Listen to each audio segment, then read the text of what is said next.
Desi Arnaz died tragically and unexpectedly one day after revealing his secret. Desi Arnaz was born Desiderio Alberto Arnaz y de Aca III on March 2, 1917, in Santiago de Cuba, was the son of Desiderio Alberto Arnaz II, a respected Cuban politician, and Dolores de Aca. His upbringing was marked by luxury and privilege, as the Arnaz family was one of the wealthiest in Cuba. They owned vast properties, including 3 expansive ranches where cattle and sugarcane were raised, as well as a grand, palatial home in Santiago. Their vacation mansion, located on a private island in Santiago Bay, was the epitome of opulence. This idyllic life, however, was not to last. In 1933, Cuba was engulfed in political turmoil, culminating in the Cuban Revolution that saw the overthrow of President Gerardo Machado's government. During this time, Desi's father, a staunch supporter of the old regime, was imprisoned and stripped of his property. The Arnaz family, once one of the most influential and affluent in Cuba, suddenly lost everything. All of their lands and possessions were confiscated by the revolutionary government. After Desi's father was released from prison, the family fled to the United States, settling in Miami, Florida. This drastic shift from extreme wealth to a life of exile and uncertainty had a profound effect on young Desi, shaping both his resilience and his determination to succeed in a new country. In Miami, Desi Arnaz had to rebuild his life from scratch. He enrolled at St. Patrick Catholic High School and later attended St. Leo Prep near Tampa in 1934, where he focused on improving his English skills. Life in the United States was a stark contrast to his former life of privilege in Cuba. But Desi's natural charisma and love for music began to surface during these years. To make ends meet, he took on a job playing guitar at the Roni Plaza Hotel, where he started honing his craft and showcasing his talent to audiences. It was during this time that Desi's musical abilities caught the attention of Xavier Cugat, a renowned Spanish-American bandleader, known for popularizing Latin music in the United States. Cugat recognized Desi's potential and offered him a spot in his orchestra. This opportunity was a significant stepping stone for Desi, providing him with experience and exposure in the entertainment industry. After working with Cugat, Desi's confidence grew, and in December 1937, he decided to form his own band, the Desi Arnaz Orchestra, in Miami Beach. This move allowed him to express his own artistic vision, blending Cuban rhythms with American music styles. His orchestra quickly gained popularity, performing in nightclubs and hotels, and becoming a fixture in the American music scene. The success of his orchestra opened even more doors for Desi. In 1939, he auditioned for the Broadway musical Too Many Girls. Desi's charm and musical talent landed him a role, and his performance in the show earned him critical acclaim. The following year, Hollywood came calling, and Desi was cast in the film adaptation of Too Many Girls. This marked the beginning of his career in movies, where he appeared in several films throughout the 1940s, including the war drama Baton. His acting career was flourishing, but soon, his life would take another unexpected turn. In May 1943, Desi received a draft notice to serve in World War II. Although he was willing to serve on the front lines, he was assigned a different role due to an injury. He was stationed at a military hospital in the San Fernando Valley, where he directed United Service Organization programs, entertaining troops and organizing shows to boost morale. This experience further showcased Desi's leadership and creativity, even under the most challenging circumstances. After being discharged from the army, Desi returned to his first love, music. He organized a new orchestra that achieved significant success through live performances and recordings. One of his most iconic performances came in 1946 when he introduced his signature song, Babalu, which received widespread acclaim and became synonymous with his career. His musical success solidified his place in the entertainment world and set the stage for what would become one of the most significant chapters of his life. In 1948, along with Lucille Ball, and together they embarked on a professional collaboration that would change television history. They formed Desilu Productions, and began creating content for stage, screen, and radio. In 1951, they developed what would become one of the most beloved and influential television shows of all time, I Love Lucy. Desi not only co-starred in the series but played a crucial role behind the scenes, using his business acumen to ensure the show's success. I Love Lucy ran for 6 seasons on CBS and became a cultural phenomenon, making both Desi and Lucille household names. The groundbreaking show introduced new filming techniques, such as the use of multiple cameras in front of a live audience, and set the standard for sitcoms for decades to come. Desi's influence in television extended beyond I Love Lucy. As the head of Desilu Productions, he produced several successful shows, including The Ann Sothern Show and Those Whiting Girls. He also made guest appearances in popular television programs like The Untouchables and Sheriff of Cochise, United States Marshal. Desi's versatility as an entertainer was further highlighted when he appeared as the bandleader on Bob Hope's radio show and later hosted a musical quiz show titled Your Tropical Trip. Desilu Productions continued to thrive under Desi's leadership, producing legendary television series such as The Andy Griffith Show, The Dick Van Dyke Show, and Star Trek. These shows became iconic in their own right, contributing to Desi's legacy as one of the most influential producers in television history.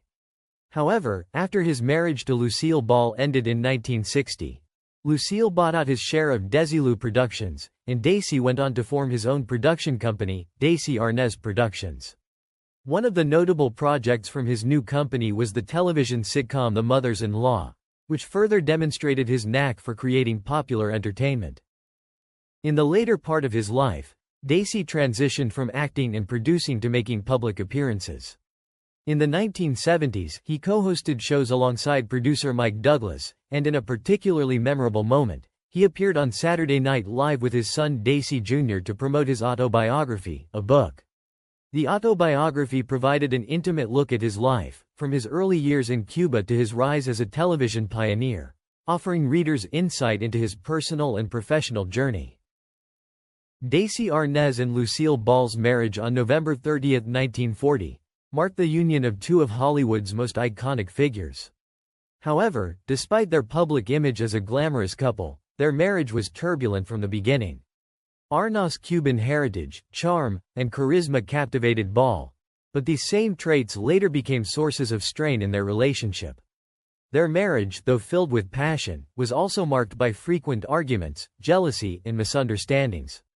Ball was deeply in love with Arnaz but grew increasingly convinced that he was being unfaithful to her.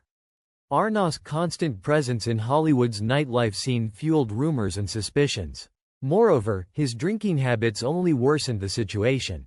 Arnaz's struggles with alcohol were no secret. He often came home drunk, and his behavior became erratic and difficult to manage. By September 1944, the situation had become unbearable for Ball, who filed for divorce. She could no longer tolerate the combination of Arnaz's infidelity and heavy drinking. However, despite the legal process being set in motion, the couple had a complicated emotional bond, one that seemed to vacillate between deep love and intense discord. Ball eventually reconciled with Arnaz before the divorce was finalized, and they continued their marriage for another 16 years. Despite the turbulence, their union produced 2 children, Lucy Arnaz, born in 1951, and Desi Arnaz Jr., born in 1953, both of whom would go on to have successful acting careers. For a time, it appeared that family life might stabilize their relationship, but underlying issues persisted, ultimately proving too difficult to overcome. The collapse of Arnaz and Ball's marriage was a gradual process exacerbated by several factors. Arnaz's personal demons, alcohol addiction, gambling, and womanizing, played a significant role in the deterioration of their relationship. In his memoir, Arnaz reflected on the immense pressures he faced, not just as an actor but as the head of Desilu Productions, the company he co-founded with Ball. The company's success, especially with I Love Lucy, was meteoric, but as the enterprise expanded, so did Arnaz's responsibilities. The stress of managing the business side of the production, overseeing day-to-day operations, and keeping up with his acting commitments took a toll on him. The growing demands of his career left him physically and emotionally exhausted, and in an effort to escape these pressures, Arnaz increasingly turned to drinking and gambling. The nature of Hollywood, with its temptations and easy access to vices, exacerbated Arnaz's issues. He was often seen at nightclubs, socializing with influential figures in the industry. But this lifestyle only deepened the rift between him and Ball. His infidelity became a recurring problem, leading to constant arguments and mistrust. Ball's feelings of betrayal were compounded by his deteriorating health. Arnaz suffered from diverticulitis, a condition that caused him pain and further fueled his erratic behavior. Despite efforts to salvage their relationship, Ball could no longer bear the strain, and she filed for divorce in 1960. It was a heartbreaking decision, particularly because of the immense love and history they shared. Their divorce was finalized on May 4, 1960, marking the end of one of Hollywood's most famous marriages. Even after their divorce, Arnaz and Ball remained deeply intertwined through their professional partnership at Desi Productions. Despite their personal differences, they were able to come to a business arrangement that allowed Ball to buy out Arnaz's shares in the company. Ball went on to make history as the first woman to run a major television production studio, while Arnaz, now free of his day-to-day responsibilities at Desi, stepped back from the entertainment industry to some extent.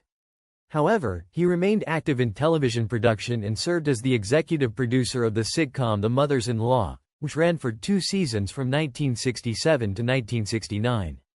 Arnaz made a handful of guest appearances on the show, playing Señor Delgado, a charismatic Spanish matador. Arnaz's second marriage to Edith Hirsch on March 2, 1963, marked a significant turning point in his personal life. Unlike his tumultuous marriage with Ball, his relationship with Edith was relatively calm and provided him with much-needed stability. After marrying Edith, Arnaz reduced his involvement in the entertainment industry significantly, spending more time focusing on his personal life and health. However, their marriage was not without sorrow. In 1985, Edith passed away from cancer at the age of 67, leaving Arnaz devastated. Her death marked the beginning of another difficult period in Arnaz's life, both emotionally and physically. Following Edith's death, Arnaz's long-standing battle with alcohol became more severe. His decades-long addiction had been a significant factor in the collapse of his first marriage, and now it threatened to destroy his health. It was his children, Lucy Arnaz and Desi Arnaz Jr., who ultimately persuaded him to seek treatment. Lucy, in particular, played a crucial role in encouraging her father to face his addiction. In later interviews, she spoke about how proud she was of her father's decision to confront his alcoholism head-on. One particularly moving moment was when she attended a treatment meeting with him, where Arnaz stood up and introduced himself with the words, "I'm Desi, and I'm an alcoholic." This act of vulnerability and accountability was a powerful step in his recovery, and it symbolized a reconciliation of sorts with his past struggles. Even after their divorce, Arnaz and Ball maintained a complicated but enduring relationship. They both remarried, but there remained a deep bond between them that transcended the end of their marriage. Over the years, they grew closer as friends, and their shared experiences, particularly their roles as parents and their historic success with I Love Lucy, kept them connected. When Arnaz was diagnosed with lung cancer in 1986, Ball reached out to offer her support. In his final months, Lucille visited him, and the two spent time together, reminiscing about their life and watching old episodes of I Love Lucy on VHS tapes. Their shared laughter and memories during this time highlighted the unique connection they had, one that transcended their tumultuous history. In an especially poignant moment, Ball called Arnaz on what would have been their 46th wedding anniversary on November 30, 1986. Despite the years of separation, their conversation was filled with warmth and affection. During the call, they exchanged I love yous, and Ball ended the conversation with, "All right, honey. I'll talk to you later." These words would be their final exchange. Arnaz passed away just 2 days later on December 2, 1986, from complications related to lung cancer. Ball was deeply affected by his death, and although their relationship had seen its share of pain and conflict, it was clear that they had never stopped loving each other in some form. Ball was one of only 100 people who attended Arnaz's funeral, a testament to the close-knit bond they shared until the very end. Desi Arnaz died tragically and unexpectedly one day after revealing his secret to his wife.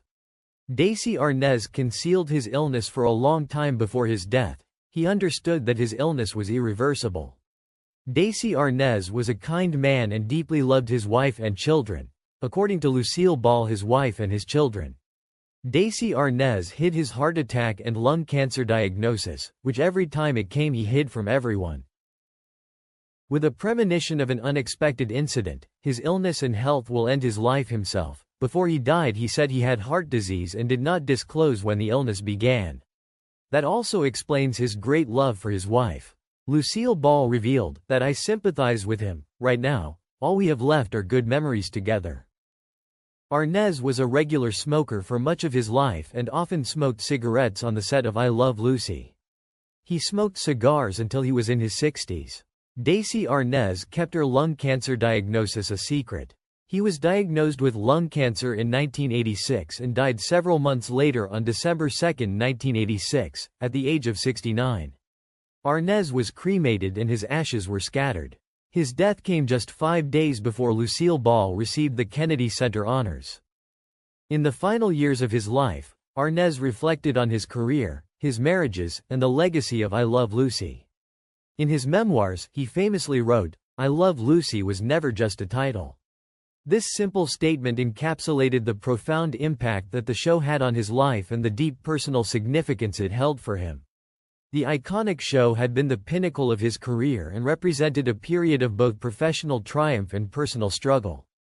Arnaz's legacy as a pioneer in television production, as well as his groundbreaking work on I Love Lucy, remains enduring. In the years after his death, family videos emerged, showing intimate moments of Arnaz and Ball playing with their grandson Simon shortly before Arnaz's passing. These videos offered a glimpse into the softer, more personal side of the man who had been both a television legend and a deeply flawed individual.